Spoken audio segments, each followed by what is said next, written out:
Showcased at this latest event were more than missiles. Soldiers performed high-flying martial arts kicks, smashing blocks. A soldier crashed through a block with his head. And a bare-chested soldier fought off all comers. Sweet Jesus! You see that guy? That guy fought off like 6 dudes at one time.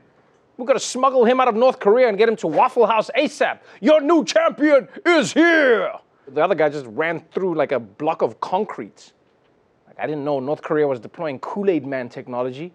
That's pretty wild to watch. And that wasn't even the craziest stuff. They bent pipes with their throats.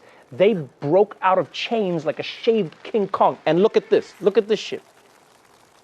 Let me tell you guys, man, if the plan to defeat North Korea was to make them lie down, cover them with concrete blocks, and hit them with sledgehammers, America is screwed. Not that impressive. I'm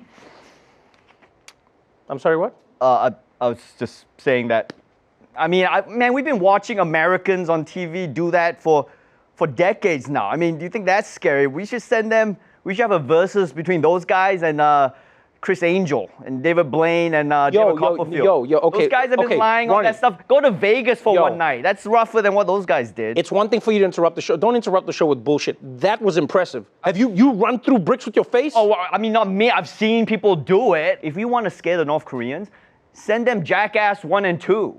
That shit is scary as f***. North Koreans would be like, these Americans are insane. Yeah, but like... Also... It's still impressive. I don't know. Yeah, it's impressive if you grew up without watching TV. I mean, I've seen that act before. I mean... Those were real... That wasn't like fake. That was real... Okay, sure. So if North Korea decides to invade and destroy America's crumbling infrastructure, maybe I'd be a bit more worried, but I don't know, man. I think you're jaded. I think you're jaded. Have you found your book yet? No, I'm still, look, it's not a lot of choices, okay? Just like Bibles. I don't know why you'd come to my bookshelf to find a book. Anyway, finally, let's move on to some good news from the animal kingdom. Out in Colorado, there's an elk that somehow got a tire stuck around its neck. Yeah, and nobody knows how this happened, right? I mean, maybe it's a CrossFit thing. Maybe he partied too hard at a Toyota-thon. Maybe that's just his outfit for the Met Gala. I don't know. But that elk had a tire stuck around there for 2 years, right? And what's amazing is that he didn't seem unhappy about it. This elk was just rolling with that the whole time, which makes sense. Like in the elk world, wearing a tire around your neck practically makes you a wizard. I mean, everyone else is just a boring elk. And then this one elk is a quarter of the way to being a Jeep, you know? But that all came to an end last week when park rangers were finally able to get the tire off of his neck. Although how they did it might not have been the way that the elk would have wanted.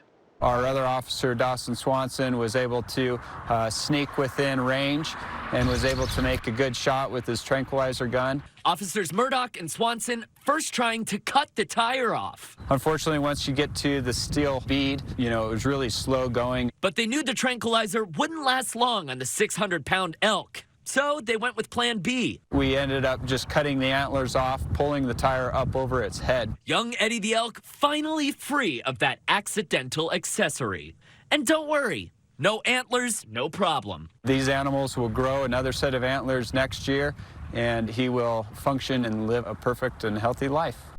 No, come on, you cut off his antlers. Yo, think about it, man. This elk is going to have to wait a whole year for those antlers to grow back. In the meantime, he's going to get clowned down at the elk barbershop. Elk's just going to be like, look at this no antler having motherfucker right here. Shit, you Bambi-looking ass. You ain't got no antlers. Like, you can't... man, that was his thing. The tire was his thing. I mean, it looked like the elk saw a mounted head elk and was like, that's the part I need to protect. You know what I mean? And so he wore a rubber thing and it was like, he survived 2 hunting seasons. That was his magic. Don't take that away from him.